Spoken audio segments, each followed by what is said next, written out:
El Salvador had the highest murder rate in the world. And the best coffee. Sure. Um, Haiti has good coffee too. Uh, at a 53 people per 100,000 in 2018, a new president comes in and basically loosens the arrest laws, decides he's going to arrest a ton of people. This was gang violence that they were having. Uh, and now it has one of the lowest murder rates in the world at 2.4. So it went from 53 to 2.4. But as a result, El Salvador has the highest incarceration rate in the world. Um, Government arrest and detain more than 76,000 people belonging to gangs or being accused with gangs, and many people claim that uh, human rights organizations claim that El Salvador has also arrested innocent people, but El Salvador, for people living, has gotten much safer. Um, Government. There's also been accusations of torture and violations of freedom of expression in the prisons, which El Salvador has denied. Just to give you some stats about these things, El Salvador, as I said, murder rate is 2.4 per 100,000 people. It was 53. Jamaica has the highest murder rate with 53.3 per 100,000 now. In the US, that is 6.4. In the UK, it's 0.99. In China, it's 0.5. And in Bulgaria, it's 1.28.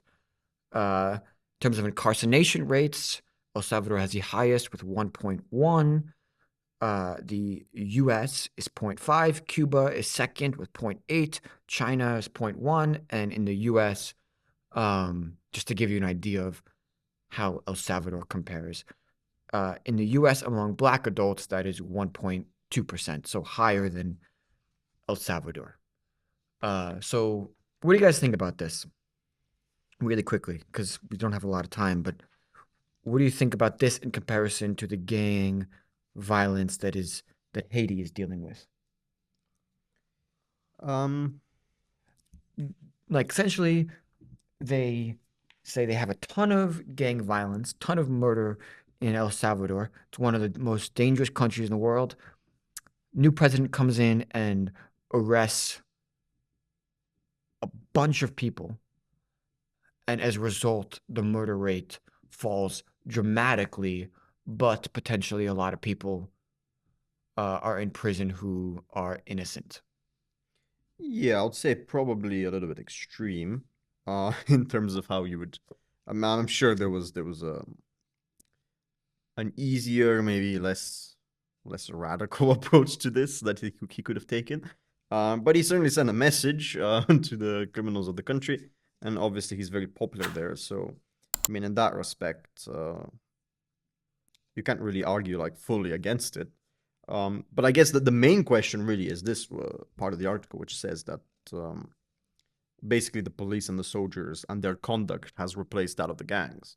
I mean, if that's true, then I don't really see any defense for what's happened because, well, I mean, the article has made it so there is no defense, right? if it's just a completely, if now you're just afraid of a different person, then there is no defense. But I'm not sure how true that is because obviously he's still very popular. So I don't really square these two things together, right? If they're just like a new gang, basically that has the oversight of the whole government, Yeah. then surely he wouldn't be that popular. Well, it's who is he like? He's not. It's not women and children that he's like that they're arresting, right? Well, sure, but I mean here they're claiming that every person is as scared of the police and the government's men as they were of the gangs, and presumably women and children and everybody else would have been scared of the gangs, right?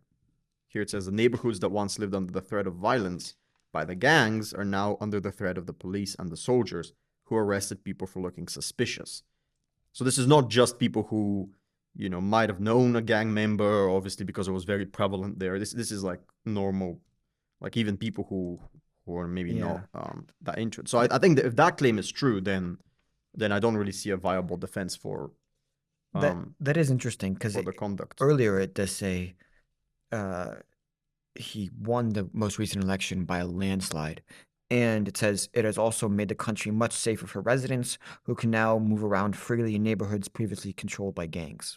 Right. So I'm skeptical of this claim. I would say probably the more interesting question, which is what most people are arguing about, is to what extent you can go with this, how many innocent people are being caught up in this, because if it's part of these neighborhoods and it's been so prevalent with like 76,000 people right involved, obviously not everybody would have been a stone cold killer, I would imagine. There might have been people involved in it or around it, right, who now will be put in prison as well. So I think that's a factor to consider. Also, it's quite well, it's quite funny that they say he's very popular. Obviously, a lot of the people who might have not voted for him are in jail. So, so that's something else. I mean, that's 76,000 people is not a small electorate.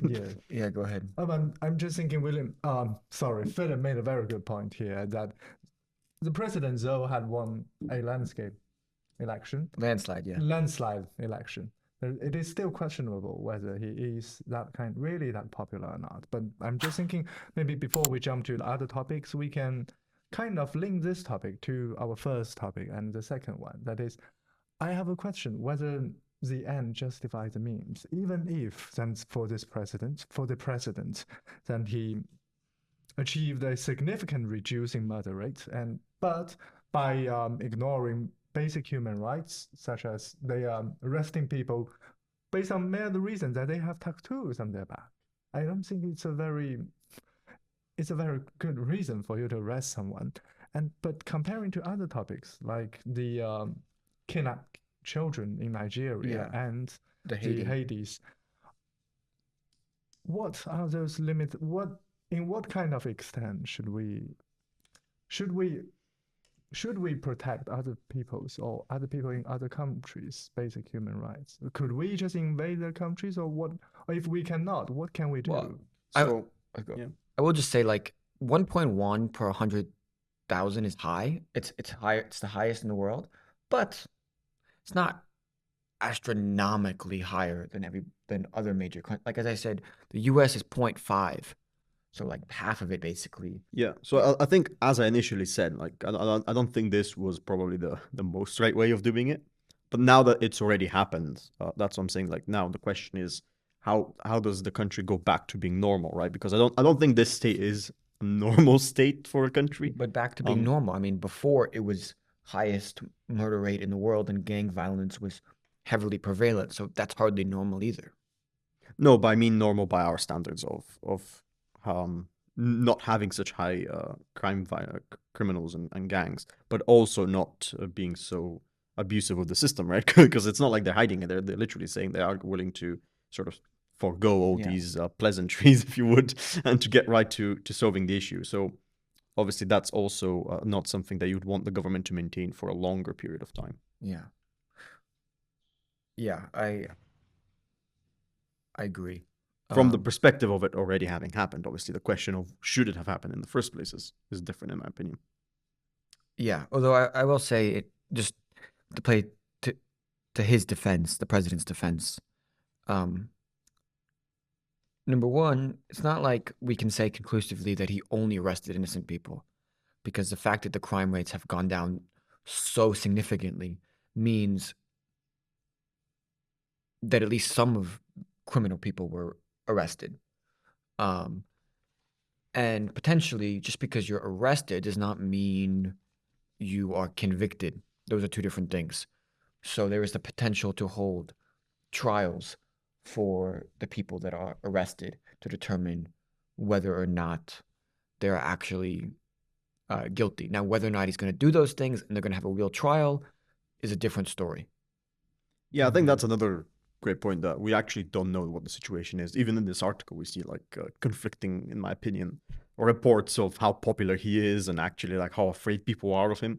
So I don't actually know what it is. But if we're presented with this dilemma of, ends justify the means, as Anshan said, and whether you should just forgo rights in order to get the most effective result, I think initially, like if you pose the question, it would have to be a no. Just because you don't want to set a precedent for the government just deciding to go towards some end and then using whatever means they want to achieve that end, even if in this case maybe the end was obviously beneficial for the country. Yeah. These are another dilemma. Although I'm not gonna ask you guys what you would do if you were him, because that's a stupid question. Well, I kind of think I already said. Well, what Just on very general terms, what it was, but You would look for other means to do it. well, I think he went with the most direct approach, which is not Which was always a the little best extreme. way. Well, I mean, it sent the message, and I'm assuming there were some other things that he wanted to do with that approach, but Yeah. But it is a bit extreme. But then again, in that region of the world, it's the politics of either, as we saw with Haiti already. Which part of the anarchic world? state. Well, What? the Latin American part or the Caribbean as well. Yeah. The one we're in. Why I think it's in Africa? Oh, What is? God. Oh my god! Well, He just El Salvador, well, Nigeria, but not El Salvador. Oh. El Salvador's no, it's next to like Guatemala and Honduras. yeah. He thought we were talking about African countries. No. I'm Well, El Salvador. I just thought it's a Latin American country, but I'm not very certain in which part of Latin America it is located. Central America. Ah. Yeah.